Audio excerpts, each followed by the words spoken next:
వచ్చాను. ఇప్పుడు నేను సేవ్ అయ్యి ఉండాలన్నా కూడా ఉండేవాడిని. అది నేను డైరెక్ట్‌గా నామినేషన్ కూడా నేనే చేపించుకున్నాను. మీరు అనుకున్నాం కాబట్టి వచ్చారు అని అవును. మీరు అనుకుంటే నామినేషన్ సర్వ్ చేస్తే ఆడియన్స్ నేను డైరెక్ట్ నామినేట్ చేపించుకున్నా. మీరు చేయించుకున్నా కూడా చాలా మంది చింతపడిపోతారు. ఎందుకు సింగిల్ అక్కడ నేను చెప్పాను మా ఆయనకి నా నేను బయటకు రావాలనుకుంటున్నాను. మీ ఫ్యాంటసీ కోసం వచ్చారు ఎక్స్పీరియన్స్ కోసం వచ్చా.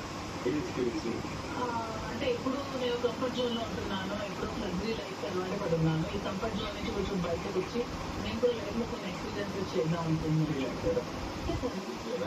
నచ్చింది. నెక్స్ట్ ఎప్పుడు ఇద్దాం అనుకున్నాను. దానికంటే కూడా నా నీడ్ బయట ఉండాలని బయట నుంచి గులాబీ మీకు తెలుసు కదా ఇంట్లో మీకు ఉంది అని ఇంట్లో అసలు నా టార్చర్ నేను బస్ రేట్లోనే వస్తాను నేను నాకు యాక్టింగ్ రాదు, నా టీచర్ రాదు, మార్కులు లేనే లేవు. నేను ఎలా ఉండాలో అలాగే ఉన్నాను. నన్ను వన్ వీక్ ఇంకా నా దానికి బయటలో వస్తాను అనుకున్నాను. దాని 3 వీక్స్ వరకు ఉన్నాను.